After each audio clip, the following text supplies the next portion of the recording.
BPSC TRE 3 TGT और PGT result update जारी। 38 जिलों में शिक्षकों के वेतन भुगतान की प्रक्रिया तेज। शिक्षकों को मध्याह्न भोजन की जिम्मेदारी से मिली मुक्ति। जिला मुख्यालयों पर विभिन्न काउंसलिंग की तैयारियां हुई शुरू। एनपीएस या यूपीएस चुनने के लिए 31 मार्च तक का मिलेगा समय। 66,143 शिक्षकों की थंब इंप्रेशन जांच बुधवार से शुरू। आंगनवाड़ी केंद्रों में 1700 सेविका सहायिका पदों पर बहाली शुरू। टेलीफोनिक सर्वे से छात्रों का डिजिटल रिपोर्ट बनेगा। वेल दोस्तों, स्वागत है आप सभी का बिहार विशिष्ट शिक्षक के अनमोल पेशकश शिक्षा संवाद के एक और फ्रेश एपिसोड में, जहां हम बातें करेंगे दिन भर की तमाम बड़ी खबरों के बारे में। सबसे पहले टीचर ऑफ द डे बनने Faheem Ahmad from Pratapgarh UP and Haridwar Pandey from Kaimur ji को मैनी कांग्रेचुलेशंस। अगर आप भी बनना चाहते हैं टीचर ऑफ द डे तो इस वीडियो को शेयर करके अपने नाम और पता के साथ एक प्यारा सा कमेंट जरूर करिएगा। साथियों, पहली खबर निकल के आ रही है, टीजीटी का जो रोस्टर है वो जीएडी से बीपीएससी ऑफिस पहुंच चुका है और 10 दिसंबर से पहले रिजल्ट जारी होने की संभावना है। आयोग 5 या 6 दिसंबर तक वेबसाइट पर रोस्टर पब्लिश करेगा। टीजीटी की सीटों की संख्या 18,367 से बढ़कर 19,597 हो गई है, जिससे 1230 अतिरिक्त सीटें अभ्यर्थियों के लिए लाभकारी होंगी। पीजीटी का रोस्टर भी जल्द मिल सकता है और 12 दिसंबर तक पीजीटी का रिजल्ट आने की उम्मीद है। आयोग 50% आरक्षण के आधार पर परिणाम तैयार कर रहा है। नेक्स्ट खबर की ओर रुख करें तो बिहार में 66,143 शिक्षकों की थंब इंप्रेशन जांच बुधवार से शुरू होगी। यह जांच सक्षमता परीक्षा के दूसरे चरण में पास शिक्षकों की होगी। जांच 2 स्लॉट में की जाएगी। पहला स्लॉट सुबह 10 बजे से 1 बजे तक और दूसरा 1 बजे से 4 बजे तक। इसके बाद इन शिक्षकों की काउंसलिंग 23 से 31 दिसंबर के बीच होगी। शिक्षक निर्धारित समय पर जिला द्वारा तय स्थल पर उपस्थित हो जाएंगे। साथियों, अगली खबर की ओर बढ़े। बिहार के सरकारी स्कूलों में सोमवार से ही शिक्षकों को अब स्कूल आने के साथ साथ जाने समय पर भी सेल्फी लेकर अपनी ऑनलाइन उपस्थिति दर्ज करनी होगी। इसी के साथ ई शिक्षा कोष ऐप को भी अपडेट कर दिया गया है, जिससे अब उपस्थिति के लिए स्कूल परिसर में ली गई फोटो ही मान्य होगी। वहीं रविवार से शिक्षकों के तबादले के लिए ऑनलाइन अभ्यावेदन प्रक्रिया भी शुरू हो चुकी है, जो 15 दिसंबर तक यूं ही चलती रहेगी। अगर विभागीय आदेश आती है तो इसमें बदलाव हो सकती है, इसकी तिथि आगे बढ़ सकती है, लेकिन वर्तमान स्थिति में ये अंतिम तिथि मान सकते हैं 15 दिसंबर तक की। वहीं साथियों, मैं आपको बता दूं कि बिहार के विभिन्न जिलों के विभिन्न प्रखंडों के विभिन्न पंचायतों में मध्याह्न भोजन पायलट प्रोजेक्ट की शुरुआत हो चुकी है। अब शिक्षकों को मध्याह्न भोजन की जिम्मेदारी से मुक्त कर दिया गया है और इसकी पूरी जिम्मेदारी प्रखंड समन्वयक के पास होगी। प्रखंड समन्वयक द्वारा सामग्री की खरीदारी और भोजन वितरण की व्यवस्था की जाएगी। फिलहाल इसे बिहार के कुछ ही जिलों के कुछ प्रखंडों के कुछ पंचायतों में लागू किया गया है।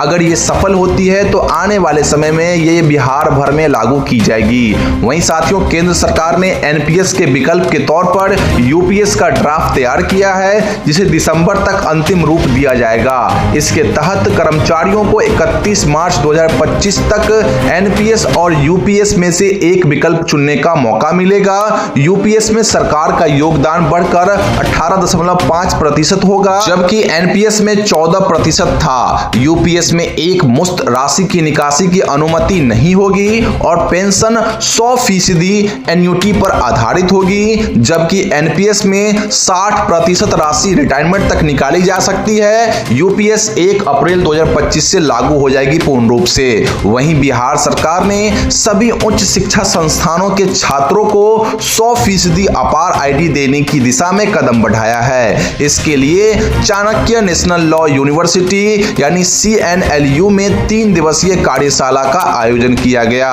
अब तक 10 लाख अपार आईडी बनाई जा चुकी है और लक्ष्य जो है 31 दिसंबर 2024 तक सभी छात्रों के लिए अपार आईडी उपलब्ध कराना है। ये बिहार के सभी सरकारी स्कूलों में भी प्रारंभ हो चुकी है। वहीं साथियों, बिहार में आंगनबाड़ी केंद्रों में 1700 सेविका सहायिका के रिक्त पदों पर बहाली प्रक्रिया दिसंबर तक तक पूरी करने का लक्ष्य है। समाज कल्याण विभाग ने अब तक जिलों से रिक्त पदों की सूची प्राप्त की है और आगामी 2 से 3 हजार पदों पर नियुक्ति की योजना है। इसके अलावा नए 4000 आंगनवाड़ी केंद्रों पर भी सेविका सहायिका की नियुक्ति की जाएगी। जी हां शिक्षक साथियों, आने वाले समय में आंगनवाड़ी केंद्रों में बड़े मामले में बड़े पैमाने पर सेविका सहायिका की जो है बहाली होने वाली है। साथियों, शिक्षा विभाग के निर्देश पर प्रधानाध्यापक, प्रधान शिक्षक, विद्यालय अध्यापक और स्थानीय निकाय शिक्षक अभ्यर्थियों की काउंसलिंग की तैयारी शुरू हो चुकी है। विभिन्न जिला मुख्यालय के DRCC में 9 से 31 दिसंबर तक काउंसलिंग चलेगी। प्रत्येक काउंटर पर 50 से 60 अभ्यर्थियों की काउंसलिंग होगी, जिसमें प्रमाण पत्रों का सत्यापन किया जाएगा। भीड़ को नियंत्रित करने के लिए केंद्र पर दंडाधिकारी और पुलिस की तैनाती भी की जाएगी। जी हां साथियों, अगली खबर की ओर रुख करें तो शिक्षकों के वेतन भुगतान की प्रक्रिया बिहार के 38 जिलों में शुरू हो चुकी है। BPSC और नियमित शिक्षकों का वेतन जारी हो रहा है, जबकि नियोजित शिक्षकों का वेतन भुगतान भी आज से तेजी गति से होगा। आज अररिया, आरा, किशनगंज, गया, पटना, पूर्वी चंपारण, पश्चिमी चंपारण, बक्सर और बांका जिलों में वेतन जारी होने की संभावना है। इस सूची में कोई नया जिला ऐड या हटती है तो मैं आपको इसकी जानकारी अपने WhatsApp चैनल पे दे दूंगा, जिसकी लिंक वीडियो के डिस्क्रिप्शन बॉक्स में है। आप लोग जाके वहां पे ज्वाइन हो जाइए ताकि आपको ससमय वेतन अपडेट मिलती रहे। साथियों, राज्य के सभी जिले में कक्षा 3, 6 और 9 के छात्रों का डिजिटल रिपोर्ट कार्ड टेलीफोनिक सर्वे के आधार पर किया जाएगा। जिला शिक्षा एवं प्रशिक्षण संस्थान के प्रशिक्षक प्रधानाध्यापकों के फोन पर छात्रों से सवाल पूछकर उनकी प्रतिभा का मूल्यांकन करेंगे।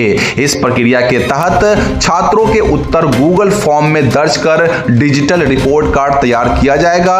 SCERT ने इस कार्यक्रम को सफल बनाने के लिए निर्देश भी जारी कर दिए हैं। बहुत जल्द अब इन बच्चों का डिजिटली रिपोर्ट कार्ड तैयार हो जाएगी। तो दोस्तों, ये थी दिन भर की सभी बड़ी खबरें जो कि मैंने आपको प्रोवाइड कर दी। अन्य सभी खबरों के लिए बिहार विशिष्ट शिक्षक के ऑफिशियल WhatsApp चैनल से अभी जुड़ना मत भूलिए।